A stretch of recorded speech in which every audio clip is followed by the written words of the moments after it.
महात्मा गांधी की जयंती के मौके पर छतरपुर के गांधी आश्रम में आयोजित एक विशेष समारोह में छतरपुर के पुलिस अधीक्षक अगम जैन पहुंचे। इस दौरान छतरपुर पुलिस अधीक्षक अगम जैन ने अपनी जिंदगी से जुड़े महात्मा गांधी के एक किस्से को मंच से साझा किया। उन्होंने बताया कि जब वे 5वीं कक्षा में थे तब उन्होंने गांधी जी की जीवन यात्रा को पढ़ लिया था। गांधी की आत्मकथा को आम लोगों को भी पढ़ना चाहिए।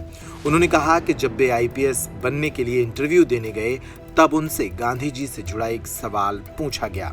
सुनिए छतरपुर एसपी के द्वारा सुनाया गया महात्मा गांधी के जीवन का ये किस्सा। महात्मा गांधी जी से जब यूपीएससी के दौरान लास्ट में हमारा इंटरव्यू होता है दिल्ली में, तो इंटरव्यू में भी मेरे से प्रश्न पूछा गया था कि चूँकि मेरा विषय हिस्ट्री था तो मुझसे पूछा गया कि इतिहास में से किसी एक व्यक्ति को यदि आपको चुनना हो जो आपको सबसे पसंद है तो किसे चुनेंगे। तो मैंने गांधी जी का ही नाम लिया था।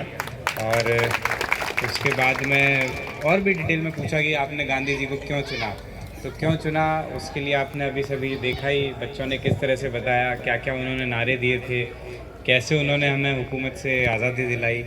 न सिर्फ आज़ादी दिलाना बल्कि एक सामाजिक क्रांति और मानसिक क्रांति जो होना चाहिए, सत्य अहिंसा के रास्ते पे हमेशा चलना है, किसी को परेशान नहीं करना है, सब मिलजुल करके रहें, सभी एक ही भगवान के अंश हैं, चाहे उसे किसी भी नाम से पुकारा जाए। इस प्रकार से गांधी जी ने जो सबको एक साथ मिला कर के रखने का जो प्रयास किया वो उस समय तो प्रासंगिक था ही, लेकिन आज के समय में और अधिक प्रासंगिक है।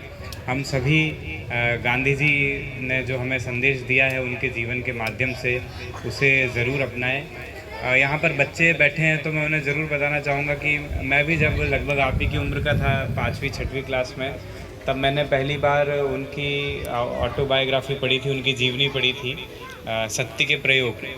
तो और यदि आप इंग्लिश में पढ़ते हैं तो माय एक्सपेरिमेंट्स विथ ट्रुथ करके वो है। और मुझे लगता है कि ये बहुत सही उम्र है कि इस समय 6वीं से लेकर 10वीं के बीच में 1 या 2 बार उसको निश्चित रूप से पढ़ा जाना चाहिए।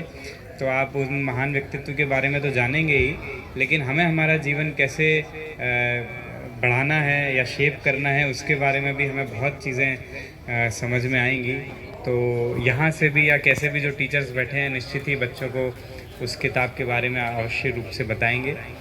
दूसरी एक महान विभूति जिनका आज जन्म है, श्री लाल बहादुर शास्त्री जी, जो हमारे प्रधानमंत्री भी रहे और देश जब विपरीत परिस्थितियों में था तब उन्होंने लीड किया और हमारे देश का सर झुकने नहीं दिया।